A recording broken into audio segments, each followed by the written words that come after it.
Eh bien bonjour à tous, c'est Ketal, et oui, on a une deuxième vidéo le même jour, c'était pas prévu, mais il se trouve qu'il y a quelques minutes, il y a une news donc qui confirme qu'on a bien Venom comme prochain héros dans Marvel Champions, mais le Venom pas qu'on connaît d'habitude, le Venom qui lui provient d'une expérience militaire, blablabla. C'est Venom, hein, je ne sais plus comment il l'appelle exactement, mais voilà, c'est Venom, hein, il a le symbiote et tout, mais c'est Flash Thompson et c'est un gardien de la galaxie. Euh, dans les comics. Donc, on va, comme d'habitude, voir un peu la news en détail, ou plus précisément, voir les cartes qu'on a eues dans la news, en commençant par Flash Thompson. Flash Thompson, 4 de rec, 12 points de vie, 6 de unsize, c'est plutôt bien, c'est la bonne moyenne, on va dire, on est assez content. On voit tout de suite qu'il a cette capacité, qu'il va aussi avoir en Venom, de pouvoir avoir une amélioration en plus qui possède le mot-clé restreint. Donc au lieu d'avoir deux armes par exemple, ou deux Jange Band ou des trucs comme ça, et ben, il va pouvoir monter à 3. Et rien que ça déjà c'est assez cool, ça veut dire qu'on va pouvoir jouer plein d'armes avec lui et en profiter un maximum. Donc à voir les sons dans les armes qui vont arriver, vous allez voir qu'il a des bonnes armes qui arrivent. À côté de ça, on a aussi donc la capacité Armed and Ready qui fait qu'au setup, on peut défausser des cartes dessus son deck jusqu'à ce qu'on pioche une arme, une weapon, et à ce moment-là, on l'ajoute dans la main. Et donc, c'est évidemment ce qu'on va utiliser au début pour avoir une arme très rapidement, parce qu'il a de très bonnes armes et qu'il a donc évidemment un gameplay assez basé autour. Mais pas que. Mais pas que. Parce qu'en effet, quand on est en Venom, bon, déjà 1 de 2, c'est des stats corrects. On regrette quand même qu'il ait seulement 1 de contre, il aurait pu être un peu mieux avec 2. Mais donc, il a le trait gardien, Space Knight. Ok. Pourquoi pas, il peut toujours contrôler une amélioration avec le mot-clé restreint de plus. Il a 5 de hand size, toujours 12 points de vie, tout va bien. Enfin voilà, à ce niveau-là, il est correct. Juste le 1 de contre qui est un peu dommage. Et il a une capa extrêmement intéressante. Une fois par phase, donc je rappelle, une fois par phase, ça veut dire que durant votre phase, mais aussi durant la phase du méchant, vous allez pouvoir prendre un dégât pour générer une ressource wild, une ressource joker. Et ça, c'est méga balèze parce qu'avec toutes les cartes qui vont vous demander d'avoir des ressources spécifiques pour faire des trucs, bah avec ça, vous pouvez le générer tranquille. Juste prendre un point de vie en retour, franchement, c'est pas cher payé. Je vous rappelle que premier soin pour deux cartes vous rend 2 points de vie, donc voilà, avec un premier soin, vous remplacez, vous rentabilisez déjà entre guillemets le truc. Donc non, franchement pas mal. Ça pourrait servir en protection à jouer des événements de protection, justement, des événements de défense durant le tour adverse. Ça va aussi servir évidemment à jouer plus de choses durant son tour et spécifiquement à jouer des choses qui vous demandent des icônes particulières. On continue avec la première carte, donc Lock and Load. On va chercher dans le deck pour une weapon, on la met dans la main et on mélange notre deck pour 0. Donc grosso modo, c'est une carte qui se remplace elle-même par une arme. Du coup, on a plus rapidement nos armes sans forcément avoir de défaut, de devoir défausser son deck, etc. Donc c'est tout bénef. Voire même, vous voyez, avec ce genre de carte-là, si jamais il y en a assez dans le deck, on peut se dire que la capa de Flash Thompson qui nous fait défausser beaucoup de cartes au début jusqu'à trouver une arme, on pourrait s'en passer. Donc à voir, pardon, j'ai un peu spoilé. Donc voilà Lock and Loaded qui est plutôt pas mal. Nous avons le multigun, une grosse arme à 3 qui en héros peut s'incliner pour faire 2 dégâts à un ennemi, faire un dégât à tous les minions engagés avec un ennemi, ou enlever 2 de menaces d'une manigance. En vrai, c'est méga balèze. Je vous rappelle que pour 3 en truc équivalent, on va pouvoir enlever une menace. On pourra enlever 2 dégâts aussi avec l'équivalent en agressivité, le soutien qui permet de faire ça. Mais là, bon, c'est restreint, donc c'est aussi un peu un défaut à ce niveau-là. Mais quand même, pouvoir enlever 2 de menaces par tour gratos une fois qu'on a joué cette carte-là, c'est très très fort. C'est très très très fort. Ensuite, on a apparemment un duo de cartes, donc des Venom Pistols, qui sont dans le deck. Donc déjà, rien qu'avec ça, ça fait déjà 3 armes. Donc il faudra voir après s'il y en a d'autres qui sont intéressantes ou pas, etc. Mais donc avec le Venom Pistol, qu'est-ce qu'on peut faire?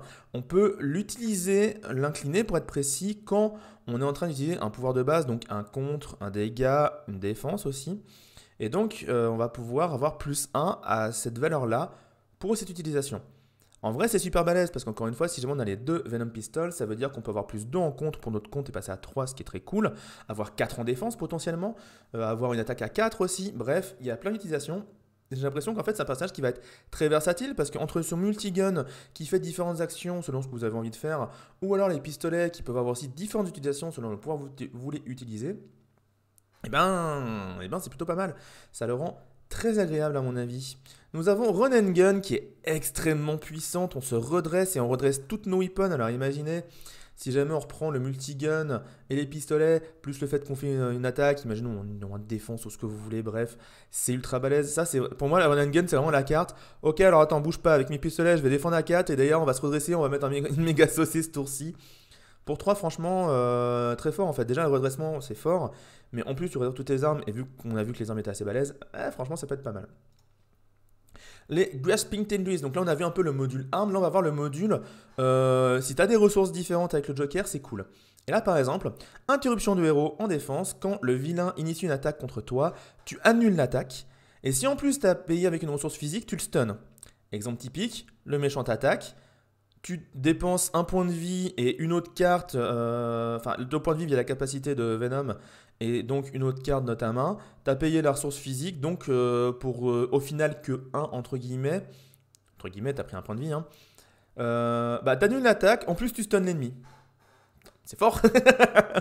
C'est méga fort. Je vous rappelle que Pheromone, qui est une des cartes les plus fortes du jeu, permet de faire ça pour 2 aussi, donc là on est vraiment sur une bonne carte. On est vraiment sur une très bonne carte qui ressemble beaucoup à son opposé version compte, qui va vous permettre d'enlever pour 3 de menaces sur une manigance, ce qui est pas beaucoup pour 2. Mais d'ailleurs, si tu as payé avec une ressource mentale, tu rends un ennemi désorienté. Et là c'est beaucoup plus intéressant. Ça va vous permettre de passer en alter ego et de vous soigner tranquille avec votre règle de 4 qui est plutôt pas mal. Donc 2 bonnes cartes derrière qui demandent d'avoir des ressources particulières, mais comme on l'a dit, en fait, vous n'avez même pas besoin de builder votre deck pour ça, tout simplement parce que vous avez la capa de Venom qui permet de le faire gratos. C'est super fort. Et là, on peut aussi parler de toutes les cartes justice, les cartes agressivité, qui vont vous demander de dépenser des ressources physiques ou mentales, ou même énergie avec protection, enfin bref, tout genre de cartes-là. Vision, etc. Bref, je ne vais pas faire toute la liste, mais il y a beaucoup de cartes qui demandent d'utiliser des ressources particulières, et ben Venom, il adore ça, donc c'est vraiment très très fort, je trouve. Il y a plein de cartes qui vont être super bien avec lui. Donc là, on a vu un peu les cartes de Venom, j'essaie de faire vite pour faire des vidéos de 18 000 minutes, mais voilà, vraiment, tout ce qu'on a vu là, c'était bon en termes de cost effectiveness, entre guillemets.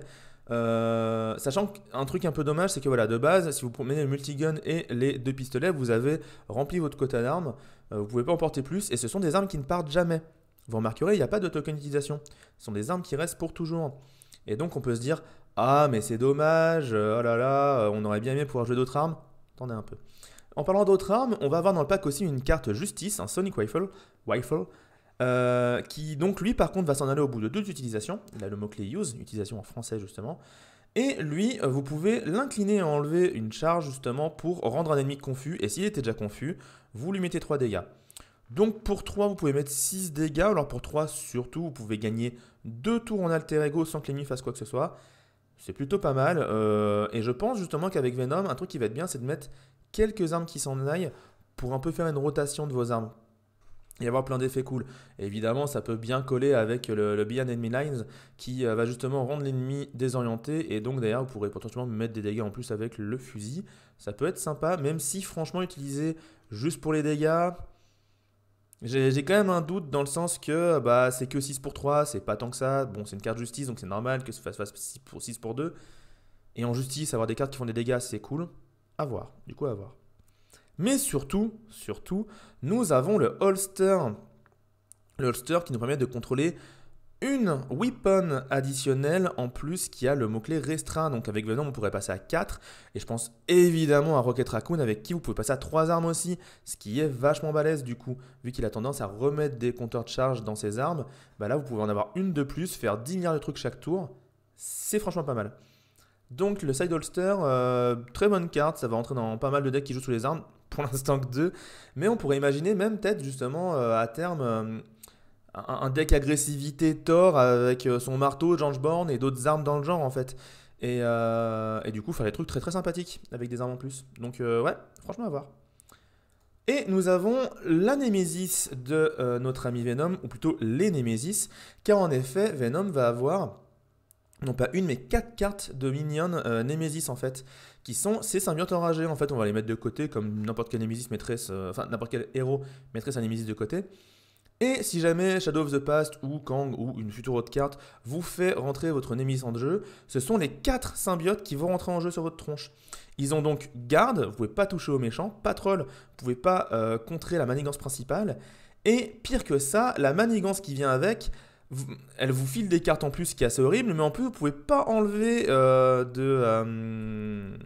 menace de cette manigance tant qu'il y a des symbiotes en jeu. Donc, tant qu'il y a un de ces petits pins, un de ces 4 petits mecs, donc ça fait quand même 8 PV, ça fait quand même 8 d'attaque aussi. Faudra bien les gérer, hein, les symbiotes, parce qu'ils vont faire très mal, ils vont être bien embêtants.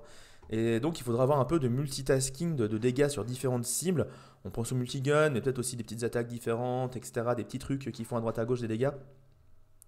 Ça pourrait être bien sympa parce que bah, les symbiotes ils vont faire mal et on voit en plus qu'en boost ils viennent en jeu contre toi donc ouais ils vont être très vite insupportables vu qu'il y en a 4 qui rentrent en jeu en même temps.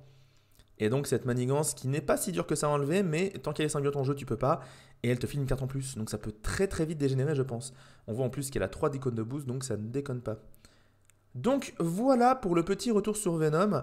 Si je dois faire un retour rapide, franchement il a l'air très sympa à jouer. Encore une fois, ils arrivent à faire des gameplays un petit peu innovants.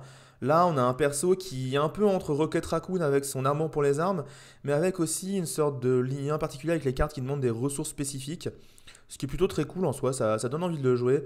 Là, moi, quand je regarde, voilà, quand je vois qu'il peut avoir de multigun, Venom Pistol et Run and Gun, déjà ça donne envie de le jouer. Mais quand je vois en plus, il y a les Grace Pinton Seal qui peuvent être joués quasiment gratos, quasiment encore une fois, autour du méchant. Ouais, go, go, je suis pour. Donc voilà, et bien écoutez, j'espère que tout cela vous a plu. De mon côté, je vous laisse, je vous dis à bientôt pour une prochaine vidéo. Ciao tout le monde et passez une bonne journée. Bisous.